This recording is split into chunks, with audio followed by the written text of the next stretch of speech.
Omoyele Sowore versus Peter Obi again in the news. Well, the obedience are making everywhere, very, very sumptuous. And so there is no way you go in any direction and you will not hear something about the obedience. Well, Omoyele Sowore has said that Peter Obi is not new to the rotten system of Nigeria, and so he can't say he does not know anything about how we got to where we are today. And so he is not a threat to him, like Peter Obi is not a threat to Omoyele Sowore. No, me talk more. Now in talk, make we talk, make we look the matter into. Thank you very much once again. My name is Serious. My name is Olukunle Abraham. This na serious matters on Onip TV. Me too na serious matter no.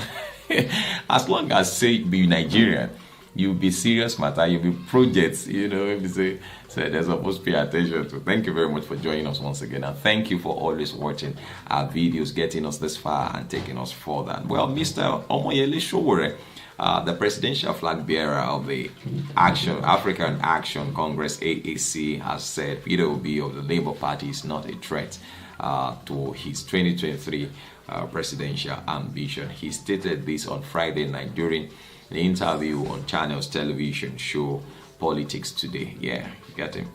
I should have shown you that video. Okay, I'll see if I can get it. Maybe I should.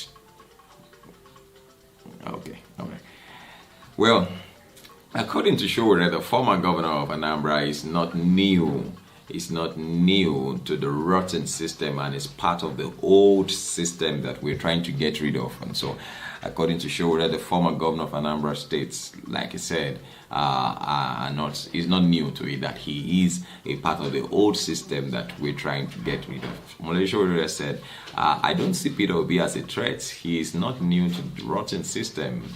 Somebody who was Anambra's governor for 8 years, he didn't build any schools, he didn't build any industry, he didn't build a power station. He is not my kind of progressive. I was the only candidate who participated in 2019 that did not stop campaigning or advocating immediately after that election in a number of revolutionary activities that took me to jail, and I have been doing this for about 32 years now. Well, that's very, very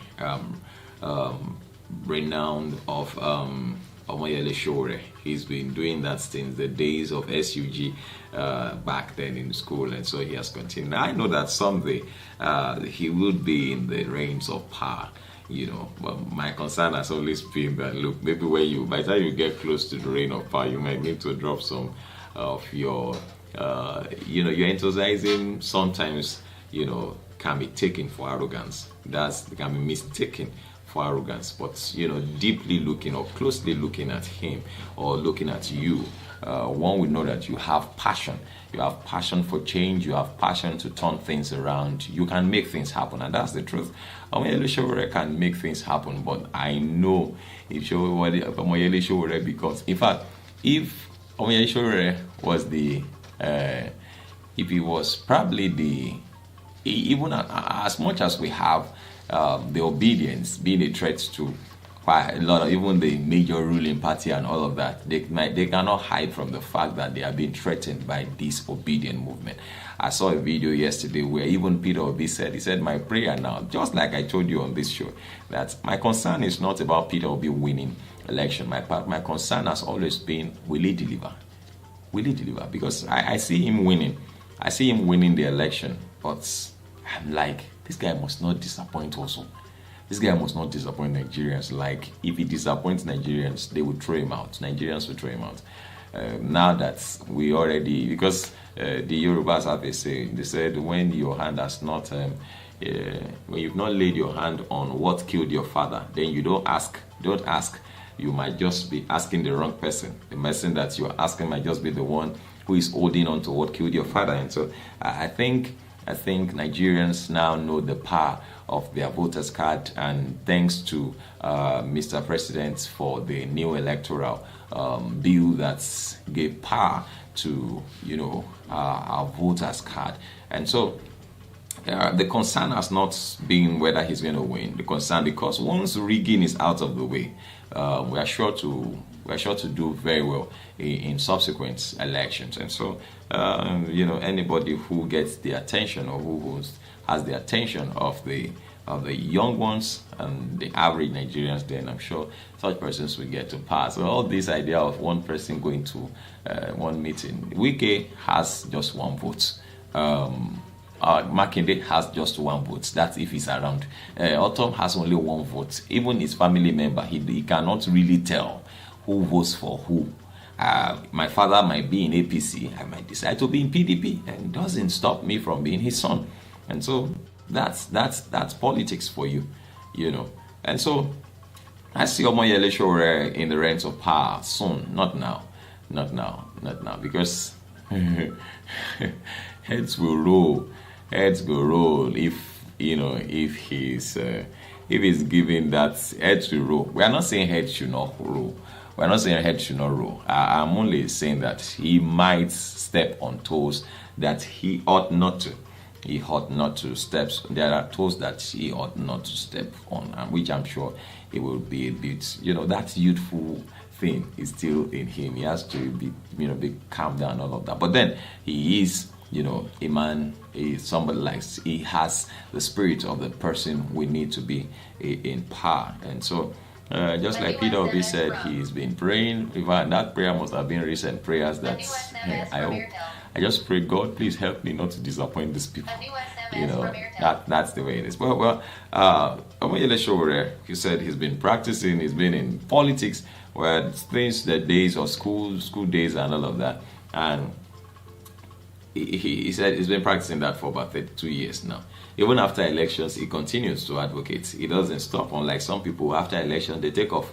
They go and leave nobody hears about anybody until another 4 years or until another 8 years. Well, he said, and I quote, that Peter Obi is part of the old system that I've always fought against.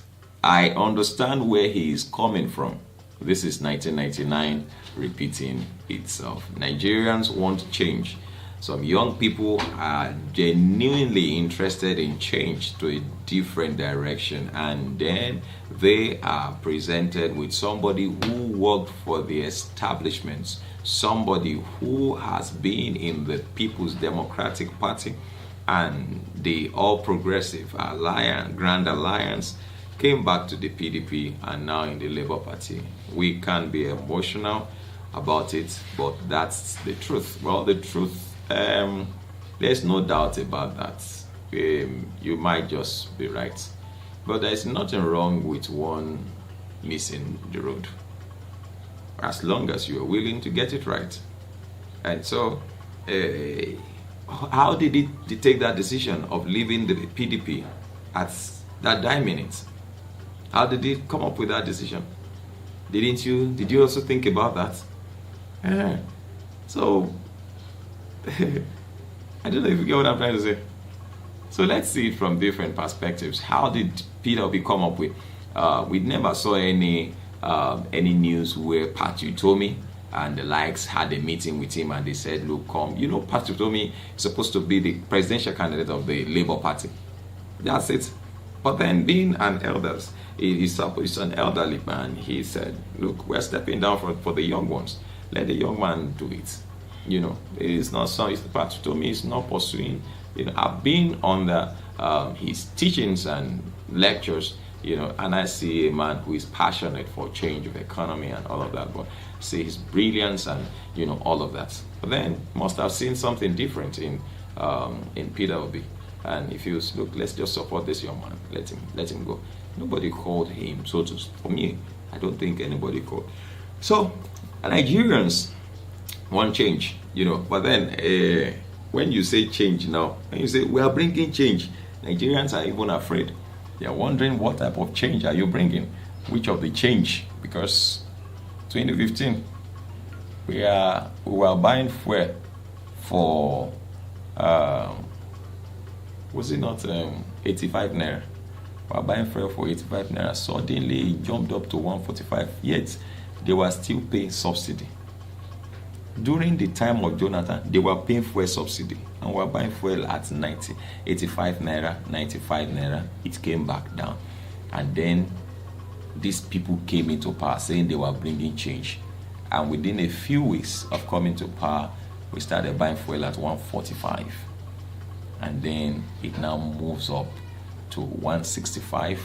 And then here we are today buying at 180, 185, 180. I know they sell for more in some other parts of the country. So we'll be skeptical when anybody comes up to say we are bringing change, Well, it's still serious matters on ONIF TV. And you are free to drop a comment, just make them simple and civil. And of course, like I would always say, we are open to your opinions. Let us know what you feel about this particular matter. Some people say that the APC presidential candidate has been have distanced themselves from the achievements of the Buhari regime. They have distanced themselves. They've not been talking about it. Are they in any way saying that Buhari administration has not done well? Because I think on only one occasion, as Asiwaju Bola Ahmed Tinubu said, they were going to build on what the Buhari regime is doing or has done. But then, in a way, I see it as a way of trying to woo the present administration to support them, But just like the president had said in about a few days ago, and like I mentioned in that video, that this administration, his regime, as it closes, will not support rigging or intimidation of Nigerians. And like I said, I believe him. If just for what happened in Osun during Osun election, I believe Mr. President on this matter. And if he will help us to accomplish this, his name would have been written in gold. Thank you very much once again for joining us. It is Serious Matters on ONIF TV. Please do share our videos with others. About Kwekankiri, please share our videos. Share this video. Let people hear us. Let people share with us. Let people, don't just be the one enjoying this thing. Thank you very much for joining us again. This is Serious Matters. My name is Olukunle Obram, and this is ONIF TV. Please do